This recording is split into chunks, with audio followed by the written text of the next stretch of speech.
Tagalog ko lang yan to, no, sa Tagalog. Meron one English dyan.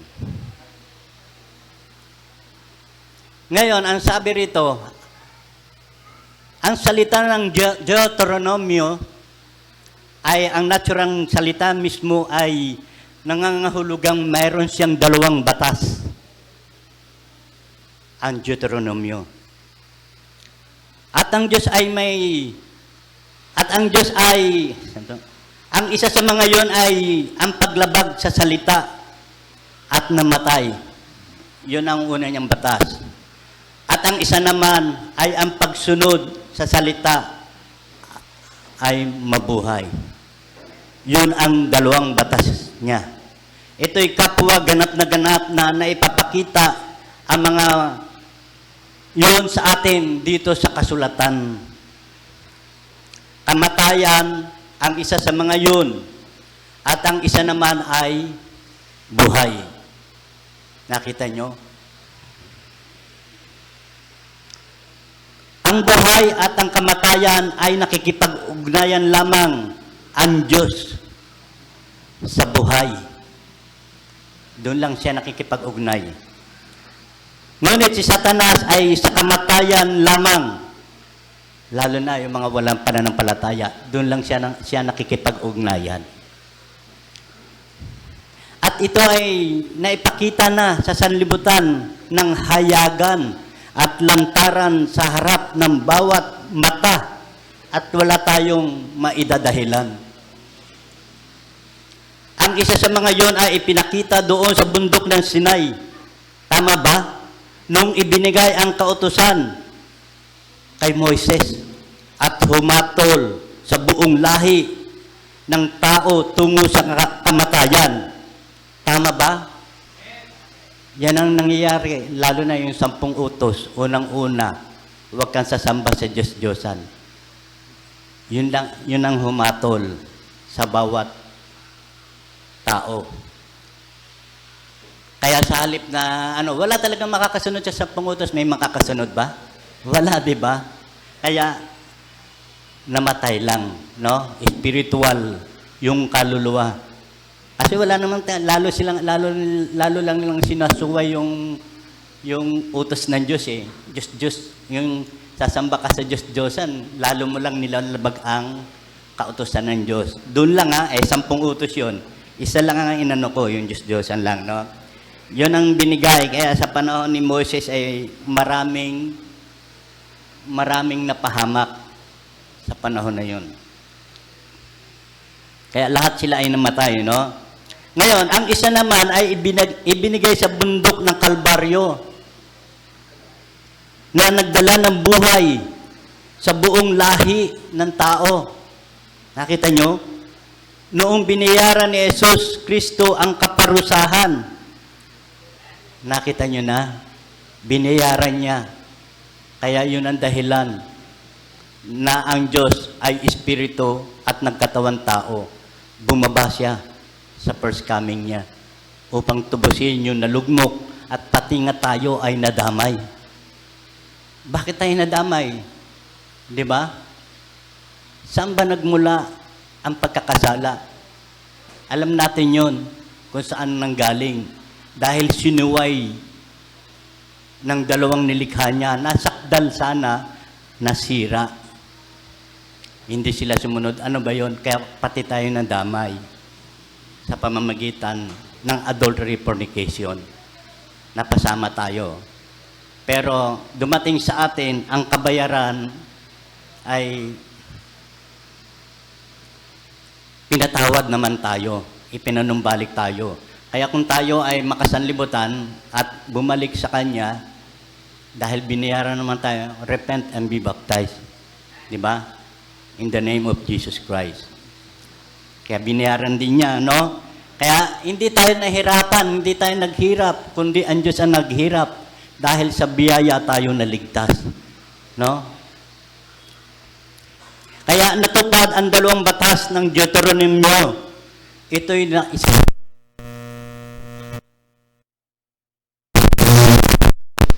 Kaya ito noon, doon sa mayroon ding ibinigay na tipan na ibinigay sa kanila kay Adan. Yun ang dahilan. Ibinigay kay Adan ang isang tipan na may kondisyon, kagaya ng batas.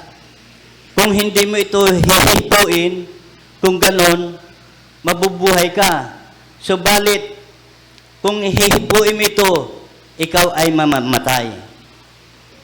Anong ginawa? No? Yun ay batas. Kaya yun ang dahilan ng pagbaba ng Panginoon. At pati tayo ay nadamay.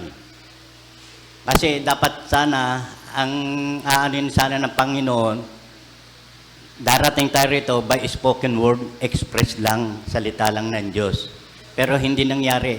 Pero kung hindi mangyayari yung paglabag ng kanyang nilikha, paano maipapakilala ng Diyos ang kanyang kapangyarihan, ang kanyang kadakilaan? Dahil sa kanyang kaisipan, nandoon lahat ang attributes, andun tayong lahat. Lahat yon in-express ng Diyos na ito'y magaganap. Kaya pinakita ito sa atin, kaya lumitaw tayo rito, patay o buhay. Tinutukoy rito yung walang pananampalataya sa Diyos, sila ay patay. Yung mananampalataya, sila yung magkakaroon ng buhay. Kaya nga sabi ng Diyos, sino man sumasampalataya at nakikinig ng aking mga salita ay mayroong buhay na walang hanggan. Nakita niyo na. Dahil sa Kanya nanggaling ang buhay na walang hanggan. Kahit papano, dito ay binigyan tayo ng pagkakataon na pansamantala lang ang buhay natin dito. Kaya pag namatay ang isang tao wala sa Panginoon, ano mangyayari? Ang pagkasunod noon ay haharap sa white throne judgment. Aharap lahat. Pero yung mga mananampalataya, wala nang paghatol. Tapos na. Kasi hinatulan na ng Diyos bilang siya ang ating attorney. Yung buhay niya, ang binuwis niya para sa atin. Kaya tayo ay nagagalak. Ng ating mga pangalan ay nakasulat sa aklat ng buhay ng Kordero. Nakita niyo? Hallelujah. Ngayon, dito, pagkatapos may isa pang batas na ibinigay kay Abraham na yun ay sa pamamagitan ng biyaya. Amen. Na walang kondisyon naman. Aking iniligtas ka at ang iyong binhi na susunod sa iyo. Nakikita na ito sa atin. Yung pananampalataya, tinutukoy rito. Hindi yung binhi ni Abraham, kundi yung binhi ng pananampalataya. No? Yun ay isang tipo ng kalbaryo. Hindi tipo ng tipan kay Adan. Tipan kay Abraham yun. Nakita nyo na? Hallelujah. Praise the Lord. Kung ganon, kung may isang dako lamang na nakakatagpo ng Diyos, ang tao, dapat tayong lubos na mag-ingat. Nakita nyo na? Pinag-iingat tayo. Isang tabi natin ang mga tradisyon natin. Tayo katulad niya, katatapos lang ng Pasko, bagong taon. Traditional yon. Sa atin, ang Pasko sa atin ay patuloy. At ang bagong taon natin ay, etong bagong taon, kailangan magiging new creation, mabago ang ating pagkatao, ang ating pagkabuhay. Hindi katulad ng sa sanlibutan, mag-wish lang sila pag bagong taon, magbabago na ako, aalisin ko na yung paninigarilyo ko, aalisin ko na lahat ng pag-iinom ko ng alak. Pero pagkatapos, wala na. Kasi wala eh. Wala silang representation ng Holy Ghost na katulad ng mga believer na meron, nagpadala ang Diyos ng mensahe sa huling araw. Dahil yun ang magmumold sa bawat mananampalataya na tumanggap sa mensahe ng Diyos. yung kanyang pagkabuhay na maguli. Kaya ang ating Pasko ay nagsiselebrate palagi. Sila taon-taon lang. Pag isang taon, masigasig sila magsimba, 15 days lang. Pagkatapos, nalulupay-pay na. Hindi katulad ng mga bride ay tuloy-tuloy ito dahil sinabi ng Panginoon yan, tumingin kayo sa harap, sa kasalukuyan, huwag kayo tumingin sa patalikod. No, ganon. Hallelujah. Ngayon, tandaan ninyo, nakipag-usap si Jesus sa ilang mga tapat na tao. Ang mga mananamba noong kanyang panahon at sinabi niya, walang kabuluhan ang pagsamba ninyo sa akin na nagtuturo ng inyong pinakaaral ng mga utos ng tao. Amen. Tama yun, di ba? The same yesterday, today, and forever. Nakikita na natin sa panahon ng Jesus Christ. Hanggang sa ngayon, nakikita na natin yan. Ang pang-denomination nilang credo, matapat, magalang, sadyang napaka-religyoso nila. Kita nyo na, di ba? At hindi yan bago sa mga paresiyo lamang. Sina Cain at Abel, ang unang dalawang mga mananamba na isinilang sa natural na kapanganakan dito sa mundo ay ganap na dumating dito sa ganyang pag-uugali. Nakikita na natin yung mga ganyan, Cain at si Abel. Dahil alam natin si Abel ay by revelation. Si Cain gusto niya yung sarili niyang kalooban, hindi kalooban ng Diyos. Kaya tinanggihan yun ng Diyos. Ngayon, tuloy natin, sabi rito, si Cain ay kasing religyoso si Abel. Kapwa sila nagtayo ng mga dambana. Kapwa sila mahal ng Diyos, mahal ang Diyos. Pero pareho silang naghain. Nakikita nyo na sa panahon natin, pareho, nakikita nyo na ang espiritu ni Cain. No? Sumusunod sila sa mga tao, sa mga utos ng tao. Ang bride, hindi. By revelation. Hindi tayo denomination. Kaya dito, nakikita na natin, pareho silang sumasamba, nagbibigay sila kapwa ng ikapo. Ginawa nila ang lahat ng magkatulad na magkatulad. Kaya mahirap yung magbibigay ng ikapo kung hindi naman kalooban ng Diyos. Kailangan doon sa talagang ipinagkaloob ng Diyos. Doon dapat ibigay yan, hindi sa iba. Kasi ginagawa lang nila itong negosyo. Ganon. Kaya dito marami nagsisipagyaman. Praise God. Subalit si Abel, sa pamamagitan ng pananampalataya na ang kapahayagan, ang salita ng Diyos na nahayag, ginawang malinaw at ipinakita at pinagtibay. Hallelujah. Naghandog si Cain, ngunit hindi yon pinagtibay ng Diyos. Nakita niyo na? Hallelujah. Ang gusto kasi ng Diyos ay ang pagsamba. Yun ang gusto talaga ng Diyos. At naghandog si Cain, subalit hindi yun pinagtibay ng Diyos. Kailangan sa pamamagitan ng tamang daluyan. Si Cain wala sa channel eh. Samantalang si Abel meron. Dahil doon ibinuhos yung daluyan mula doon sa Day of Pentecost hanggang sa 7 church ages. Kila Pablo hanggang dito, hanggang dito kay Brother Branham. Bagamat wala na si Brother Branham, ang channel niya, ang message of the hour. And our form messages nandito sa atin, pinadala.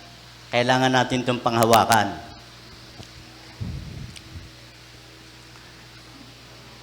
Ngayon, masdan nyo yung espiritu ni Cain na nananatiling nagpapatuloy sa mga kasulatan hanggang sa pinakahuling araw na ito, nasa huling araw na tayo. Napaka-fundamental. Sadyang kasing fundamental yung isa pa. Tingnan ninyo si Propeta Balaam at ang propetang si Moises. Nakita nyo ang dalawang espiritong yon. Hindi yung dalawang kaluluwa, dalawang espiritu ang tinutukoy. Dahil ang bawat isa nilikha ng Diyos ay meron talagang isang kaluluwa, walang dalawa, isa lang. Dahil yung paglabag doon sa kila Eva at Adan, yung kaluluwa nila, paglabag, antimano, patay. Spiritual death yun. Ano nangyari? Di ba pinalaya sila sa Garden of Eden? Hindi sila namatay sa natural, sa flesh. Yung soul nila ang namatay. Kaya ganon tayo. Nung tayo nandito sa ibaba ng lupa, wala pa tayo sa mensahe, nung marinig natin ang salita ng Diyos, ay dati patay tayo, wala tayong relasyon, ibig sabihin nun, nakikipag-ano pa tayo sa sanlibutan. Dati tayong lakad dito, lakad doon, inom doon, sugal dito, ganun lang. Pero nung marinig mo ang salita ng Diyos, doon, nagkaroon ka ng buhay. Kaya nung makita mo, hinahanap mo na itong mensahe kasi yun ang magbibigay buhay sa inyong mga kaluluwa. Yun. Praise the Lord. Kaya ganon ang nangyari, no? Ibinabalik lang tayo kasi hindi naman talaga tayo, dumating tayo rito by sexual intercourse, hindi naman tayo by spoken word. Pero pinababalik tayo sa spoken word para magkaroon tayo ng buhay. Yung iba naman ayaw, no? Bakit ayaw nila? Walang halaga sa kanila.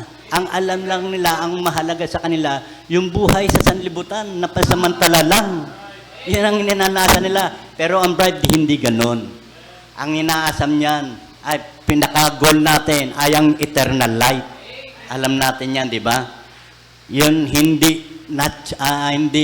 temporal life, eternal life ang inaasam natin. Kaya pasalamat tayo sa Panginoon na siya mapagbiyaya, no? Hallelujah. Praise God. Ngayon, pansinin natin dito, sa chapter 2, sabi rito sa 93, sumamba sa dakong pinili ko, sabi, yung hain. Sino ba yung hain? Di ba? Alam natin kung sino yung handog, no? Kung saan sila sumasamba sa ibabaw ng hain. Ang dakong pinili ko, hindi kung ano ang pinili ninyo. Kaya, eto si Cain, ganun no? Hindi tayo ganun Huwag tayong pinili natin, no? Kung ano ang pinili ng tao, kung ano ang pinili ko, sumamba kayo sa akin sa dakong ito. Kasi yun ang gusto ng Diyos, yung Kanya, hindi yung sarili natin, ano? Ipinakikita nyo kung gano'n na may isa lang na dako, ang iba'y walang kabuluhan. Kailangan hindi ito ang pagpili mo, kundi kailangan ito ay ang Kanyang pagpili. Kailangan ang Diyos talaga, hindi sarili natin. Ngayon, ang sabi niya rito, ang inyong katapatan at lahat ng gusto ninyong ipagtapat, sadyang hindi yun madadala sa altar ng mga Metodista, altar ng Baptist, altar ng Pentecostal. Subalit may isang altar sa kung saan na pinili niya na ilagay ang kanyang pangalan doon at kakatagpuin kanya sa dakong yun. Kung magagawa mong patakbuhin ang lahat ng tamang-tama, tatakbo yun. Lahat ay nakaayos. Kung may sirang connection dyan sa kable, hindi bubukas ang ilaw na yun. Dahil yun ay nakaground. At kapag kukunin mo ang isa sa mga salita ng Diyos o isa sa kanyang mga dako at may makasariling layunin sa sarili mong puso, igaground nito ang kapangyarihan ng Diyos doon.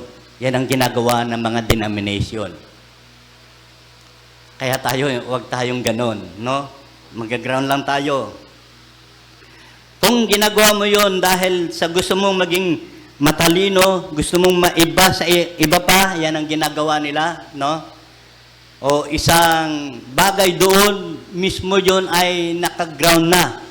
Papuputukin yun ang fuse. Yan ang sinabi. Mali ka doon. Kailangan mong dumulog na may katapatan ng buong puso mo. Ang mga motibo mo at mga layunin mo, ilagay mo sa Diyos. Yan ang gusto ng Diyos, yung kung ano yung ano natin, bigyan natin sa Diyos. At At pagkatapos, hanapin mo ang kanyang dako.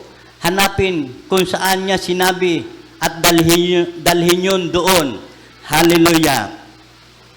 Kailangan hanapin natin yon. Praise God.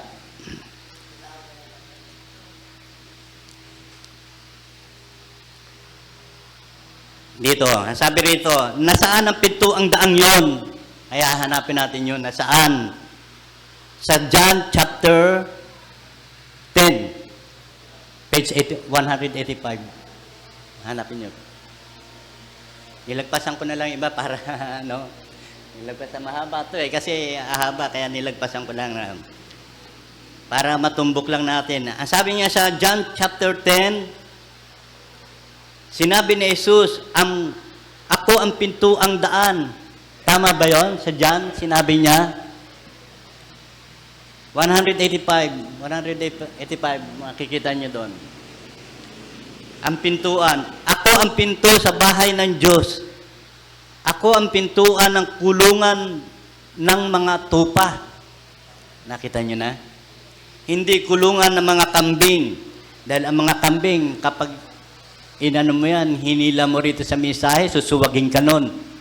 Pag hinila mo, alam nyo naman ang likas ng kambing, pag hinila mo, tumutukod yan di ba? Pag ganyan ka pa niyan, ganon ang mga unbeliever. Titirahin ka, akusahan ka lagi niyan. Uhusgahan ka ng lagi. Ganon ang mga kambing, no? Praise God. Ang mga tupa, sunod-sunod lang yan, maamo ang tupa. Kaya ang mga bride ay maamo. Lumalapit talaga sa Diyos. No?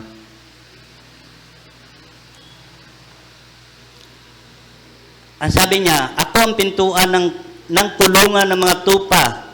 Ang isang tao ay makakapasok sa pintuang ito ay magiging ligtas. Hallelujah. Praise God. Ngayon, sabi niya, anda kong kakatagpuin ko kayo at tatanggapin ang hain ninyo ay doon ko piniling ilagay ang aking pangalan. Pumasok kayo sa pintuang daang ito. Sa pintuang ito kung saan ko pinili ang ilagay ang aking pangalan. Doon kayo dumako. Doon da tayo dumako sa pinili niya. Kanino ba yon? Sa message of the hour. In our form, Holy Ghost. Bumalik siya sa pagka-espiritu, no? Ngayon, sabi niya rito, sa chapter 5, ako'y naparito, chapter 5, verse 43.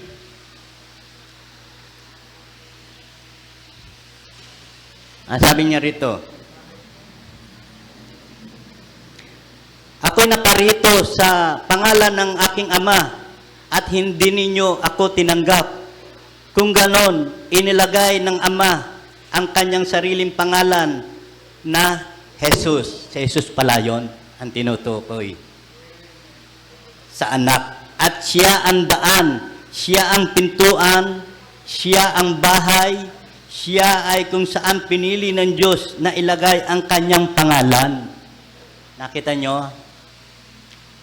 Doon niya binigay kay Jesus Christ. Hindi kailanman inilagay ng Diyos ang kanyang pangalan sa akin. Hindi yan kailanman inilagay sa iglesia. Hindi niya yun kailanman inilagay sa mga Methodist, Baptist, Catholic, kundi inilagay niya yun kay Kristo na pinahirang Emmanuel.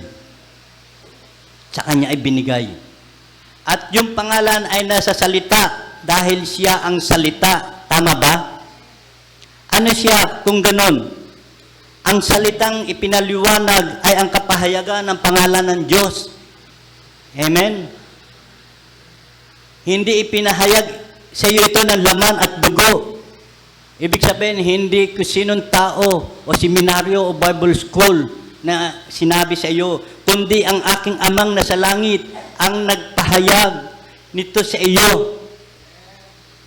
Kung sino ako at sa ibabaw ng batong ito, itatayo ko ang aking dakong sambahan. Kaya dito Dito nagtatalo ang iglesia at ang Katoliko. Nagtayo sila ng simbahan para sambahan nila. Literal. At yung isa ganun din, literal pa rin, mga building ang mga itinatayo. Ang tinutukoy na itinatayo dito ay ang spiritual. Tayo ang templo na dapat gawing panambahan. Nandito, vice versa, ang Diyos ay ating pananambahan, ang kanyang salita.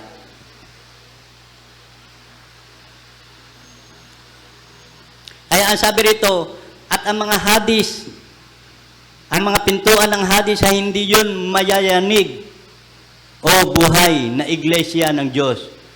Tumatayo sa matatag na saligan kay Hesukristo lamang. Hallelujah. Subalit kung wala ka kay Kristo na siyang salita, isa kang di matitinag na nayayanig, na buhangin lang, para ka lang nagtayo ng buhangin, yun ay mabubuwag. Subalit sa ibabaw ng batong ito ay si Kristo, ang aking salita. Matibay yun. Yun ay kapahayagan. Hindi yung literal, kundi spiritual. Ngayon, laging dumarating ang isang anak sa pangalan ng kanyang ama. Sino mang anak ay dumarating sa pangalan ng kanyang ama. At sinabi ni Jesus, pumarito ako sa pangalan ng aking ama. Kung ganon, ano ang pangalan ng ama? Anong pangalan ng ama? Ano ang pangalan ng anak? Ang sabi niya, kaunting panahon at hindi na ako makikita na sa libutan. Gayon may inyong makikita ako. Pumarito siya sa anyong Espiritu Santo. Ang Jesus din yun. Dumating siya, si Jesus pala ang pangalan. Ang ama-anak ay si Jesus Christ. Sapagkat ang ama at ang anak at ang Espiritu ay mga opisina lang yon. Tumutukoy kay Jesus Christ yon. Kaya kailangan pag nabautismuhan ka, in the name of Jesus Christ, hindi ka babautismuhan sa pangalan ng ama at anak. Dahil nagkamali ang turo ng mga denomination. Yan ang tinuturo nila. Hallelujah.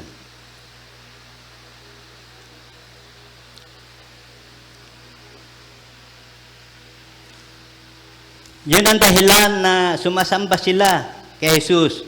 Ama, Anak at Espiritu Santo, ang Panginoong Hesukristo yun. Naparito siya sa pangalan ng aking Ama at hindi ninyo ako tinanggap. Kaya maraming hindi tumatanggap kay Kristo dahil kasi si Kristo ay tao lang. Hindi nila alam na hindi nila alam na yun ay the mystical body of Christ. Hindi yun ordinaryo na tao. Hindi yung basta-basta. Siya ay Diyos na nagkatawang tao upang tubusin ang kanyang mga nobya. Hallelujah. Ngayon, dito, idinagdag niya ito. Idinagdag niya, binibigyan babala tayo. May ibang paririto, isang denomination, isang credo. Kaya kailangan wag tayong magkaroon ng denomination o credo. Kailangan talaga pure word. Katulad ni Birhen Maria, ang dala-dala niya ay pure. May seed. Yung binhi na dala-dala niya ay ang salita ng Diyos. Kaya ngayon, paririto sila sa kanilang pangalan at sila'y inyong tatanggapin. Ayaw ninyo akong tanggapin ang salitang pinagtibay at pinatotohanan sa harapan ninyo. Yan ang babala ni Jesus Christ, ng Panginoon. Yung mga hindi tumanggap sa kanila. Hallelujah. Subalit, sabi niya, pipiliin ko ang dakong patatahanan ng aking pangalan at ang pangalan ay si Jesus at si Jesus ang salita. Sa John 1:1, nakita nyo. Praise God. Yun ang dakong simbahan kay Kristong salita. Naparito ako sa pangalan ng aking Ama. Sinabi ng propeta, ang kanyang pangalan ay tatawaging Emmanuel.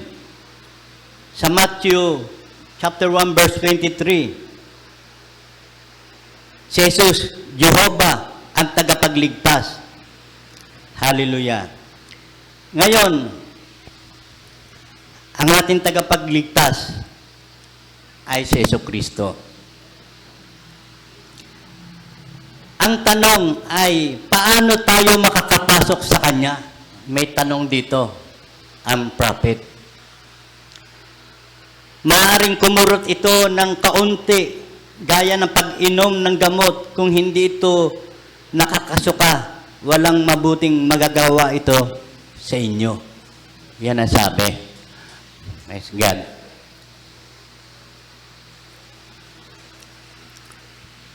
Subalit, sa pamamagitan ng Espiritu ay binabautismuhan tayong lahat sa isang katawan. At ang katawang yun ay isang sambahayan. Ang sambahayan ng Diyos. At yun ang bahay ng Diyos. At ang bahay ng Diyos ay ang pangalan ni Jesucristo. Amen? Ang pangalan ng Panginoon ay makapangyarihan muog. Tinatakbuhan ito ng matutuwid at maliligtas. Yan ang tinatakbuhan natin.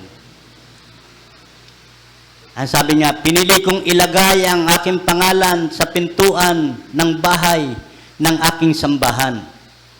Sapagkat ang sambahayan ko ay magtitipon doon. Saan? Sa loob, sa ilalim ng dugo. Nakita niyo na? Kung paanong sa Egypto, anumang bagay na nasa labas ay namatay. Nakita niyo ba? Sa panahon ni Moises, nung dumating ang salot, kailangan doon ka pumasok sa may hindi ka sasalutin, hindi ka mamamatay. Kaya pag hindi ka dumating, hindi ka pumunta sa ilalim ng dugo, ikaw ay mamamatay. Sa literal yun pero sa spiritual, yung ating kaluluwa ay patay. Ibig sabihin, walang relasyon sa Diyos. No? At sa loob doon ay walang tinapay na may libadura. Walang makadinamanisyong halo dito kahit saan ang aking bahay. Ang aking mga anak, isinilang mula sa aking binhi. Hallelujah. Ang binhi ko ay nasa kanila. Aking inilagay ang aking salita sa kanila. Ikinikintal ko ang mga ito sa kanilang mga puso. Tama ba? Nasa atin na ba ang salita ng Diyos na ikintal na ba? Yun ang sinabi rito. Kailangan nakaukit na, no? Hindi na naging matigas, kundi malambot na. Yun ang aking sambahayanan. Ang sambahayanan ng katawan ni Jesucristo. Ang pamilya. At ang pintuang ito na papasukan ninyo, hindi Methodist, Baptist, o Pentecostal, kundi sa pintuang patatahanan ko ang aking pangalan. Hallelujah. Ang pangalan ng Diyos, hindi Baptist, ang pangalan ng Diyos. Hindi Katoliko ang pangalan ng Diyos. Lumayo kayo sa naturang pintuan. Kung gano'n, ang sabi niya, Revelation chapter 18:4, come out of here, my people. Lumabas kayo dyan sa mga sistema na gawa-gawa ng mga tao. Mga dogma, credo. Hallelujah. Tayo malapit na magtapos, no? Ngayon, ang sabi, kundi sa dakong pinili ko, 2:30, yan.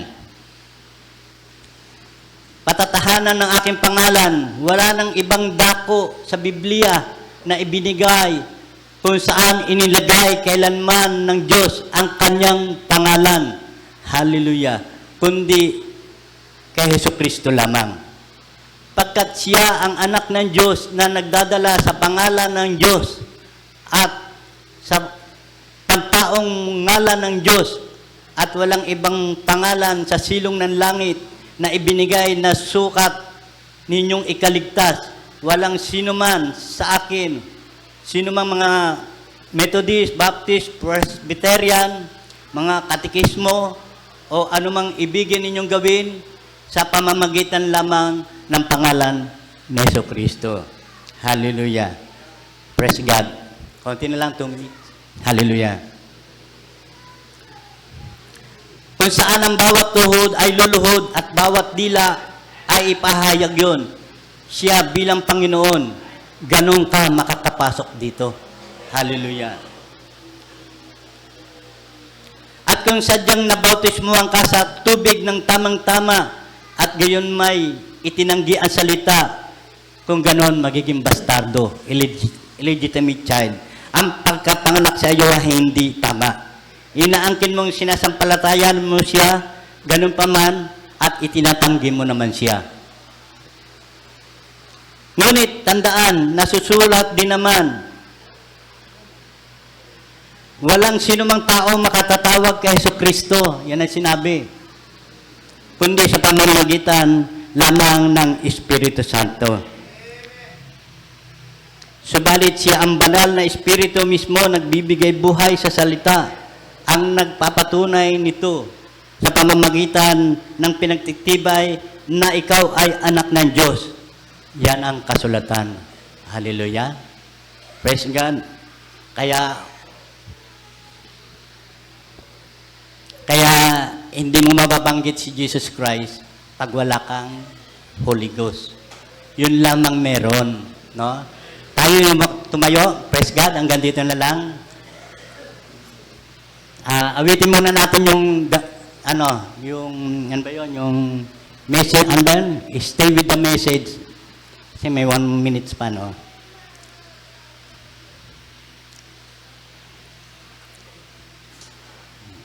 Stay with the message.